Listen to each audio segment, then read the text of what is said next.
लोगों की जब शादी हो जाती है, शादी होने के बाद वो प्रेग्नेंट होना चाहते हैं, लेकिन उनको ये पता नहीं होता है कि प्रेग्नेंट होने से पहले कुछ उनके शरीर में ऐसा भी बीमारी रहती है जिसके कारण वो प्रेग्नेंट नहीं हो पाते हैं, या फिर प्रेग्नेंट हो भी जाते हैं तो उसके बाद क्या होता है कि उनका मिसकैरेज होता है।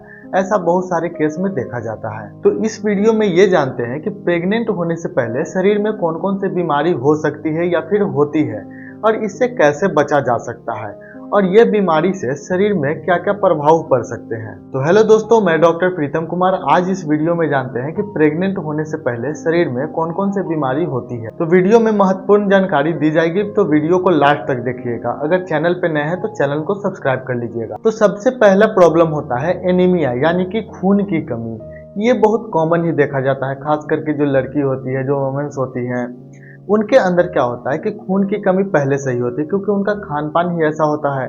अगर सही से खाना खाएंगे या फिर ग्रीन वेजिटेबल खाएंगे, हरे पत्तीदार सब्जी जिसको बोलते हैं, या फिर जो भी खजूर होता है, खून बढ़ने वाला जो चीज़ होता है, ये सारा चीज़ का अगर वो प्रॉपर ध्यान देते हैं, जिसमें आयरन बहुत मात्रा में पाया जाता है, अगर इस तरह के खाना अगर खाते आते होंगे तो उनको प्रॉब्लम नहीं होता है। लेकिन ज़्यादातर ये देखा जाता है कि जो फीमेल होती हैं उनके अंदर खून की कमी देखने को मिलता ही मिलता है। तो खून की कमी से क्या होता है? खून की कमी से ये होता है कि एक तो माँ को कमजोरी होगी, जिनको खून की कमी है उनको बहुत ज़्यादा कमजोरी होगी, और जो बच्चा अगर कंसीव कर लेते हैं, इस समय प्रेग्नेंट हो जाते हैं, तो बच्चे के ग्रोथ में कहीं ना कहीं प्रॉब्लम हो सकता है। इसलिए जो भी खून की कमी होती है, इसका जांच करा के इसका इलाज करवाना बहुत जरूरी है। जो दूसरे नंबर पे आते हैं, इसमें क्या होता है कि थायराइड का प्रॉब्लम। उनका जो थायराइड लेवल या फिर बढ़ सकता है या फिर घट सकता है, जिसको क्या बोलते हैं, हाइपरथायरॉयडिज्म बोलते हैं या फिर हाइपोथायरॉयडिज्म बोलते हैं। तो अगर मान लीजिए कि किन लोग को थायराइड हो गया है, तो थायराइड होने की वजह से उनको क्या हो सकता है कि सबसे पहले तो अगर प्रेग्नेंट हो गए हैं, तो प्रेग्नेंट होने के बाद अगर उनमें थायराइड का लेवल बढ़ा हुआ है या फिर घटा हुआ है, तो मिसकैरेज हो सकता है, यानी कि गर्भपात जिसको बोलते हैं, ये होने का संभावना बढ़ सकता है। अगर मान लीजिए कि बच्चा रुक गया है, बच्चा अंदर सही है, तो अगर फिर भी उनके अंदर थायराइड का प्रॉब्लम है, तो क्या होगा कि बच्चा का जो ब्रेन होता है वो सही से डेवलप नहीं हो पाता है। तो उनके अंदर क्या हो जाएगा कि मेंटल रिटार्डेशन हो जाएगा, जिसको बोलते हैं कि बच्चे का ब्रेन का विकास सही से न हो पाना।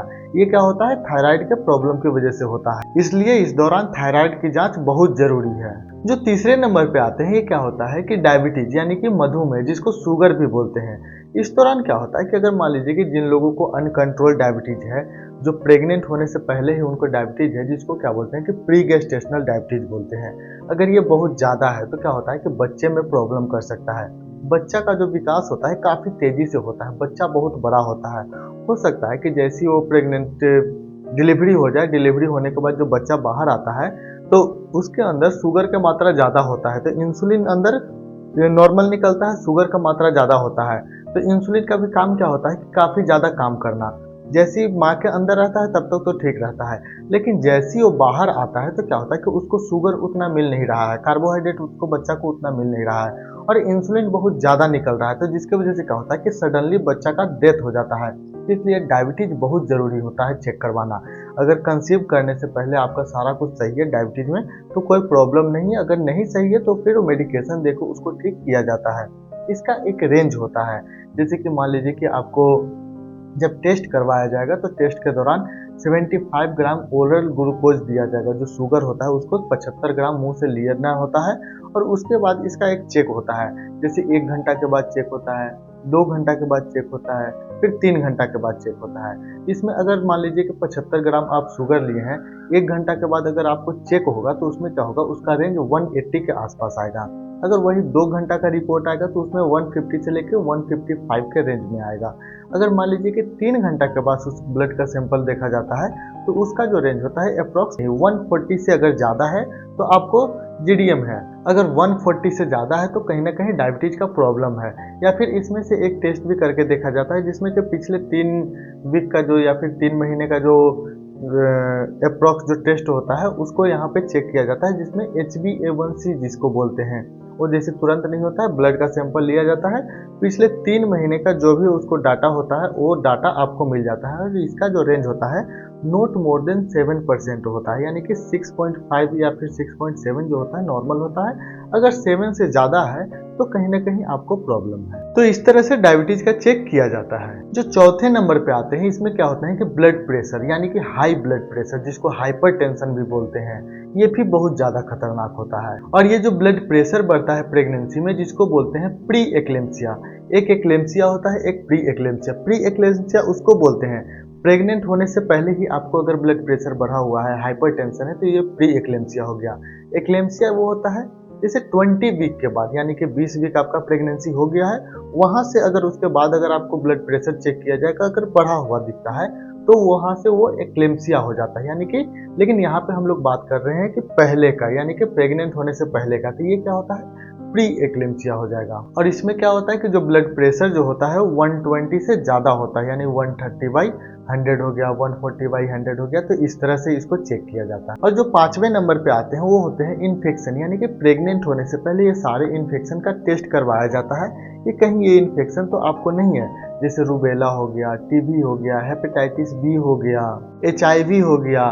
क्योंकि ये सारे इन्फेक्शन अगर आपको होगा तो कहीं ना कहीं आपके बच्चे को भी नुकसान हो सकता है। तो इसलिए कंसीव करने से पहले ये सारा टेस्ट करवा के पता लगाया जाता है कि कहीं ये इन्फेक्शन तो आपको नहीं है। और जो 6ठे नंबर पे आते हैं, इसमें क्या होते हैं कि वोमेन्स प्रॉब्लम, जैसे कोई भी प्रॉब्लम होता है उनको, PCOD हो गया, पॉलीसिस्टिक ओवेरियन सिंड्रोम हो गया, या फिर फाइब्रॉइड हो गया, जैसे यूट्रस जो होता है, यूट्रस के अंदर छोटे छोटे गांठ बने हुए रहते हैं थोड़े थोड़े, जिसको फाइब्राइड बोलते हैं, या फिर इंडोमेट्रियोसिस हो गया। तो इंडोमेट्रियोसिस क्या होता है कि जो यूट्रस में जो कुछ टिश्यू होते हैं वो नॉर्मल के जगह दूसरे साइड में जाकर वहाँ पे ग्रोथ करने लगते हैं, वहाँ पे बढ़ने लगते हैं, तो इसको क्या बोलते हैं इंडोमेट्रियोसिस। तो अगर मान लीजिए कि ये सारा प्रॉब्लम अगर आपके अंदर होता है तो कहीं ना कहीं कंसीव करने में या फिर अंदर में जो बच्चा जो होता है उसमें कहीं ना कहीं प्रॉब्लम हो सकता है, तो इसलिए सारा चीज़ का जांच किया जाता है। जो 7वें नंबर पे आते हैं, क्या होते हैं कि लाइफस्टाइल में प्रॉब्लम, जैसे कि स्मोकिंग करते हैं कि नहीं करते हैं, अल्कोहल पीते हैं कि नहीं पीते हैं, आप स्ट्रेस में तो नहीं है, आपका डिप्रेशन तो नहीं है, काफ़ी ज़्यादा आप मोटे तो नहीं हैं। अगर ये सारा चीज़ बॉडी के अंदर होता है तो कहीं ना कहीं गर्भ ठहरने में प्रॉब्लम हो सकता है, यानी कि कंसीव करने में प्रॉब्लम हो सकता है।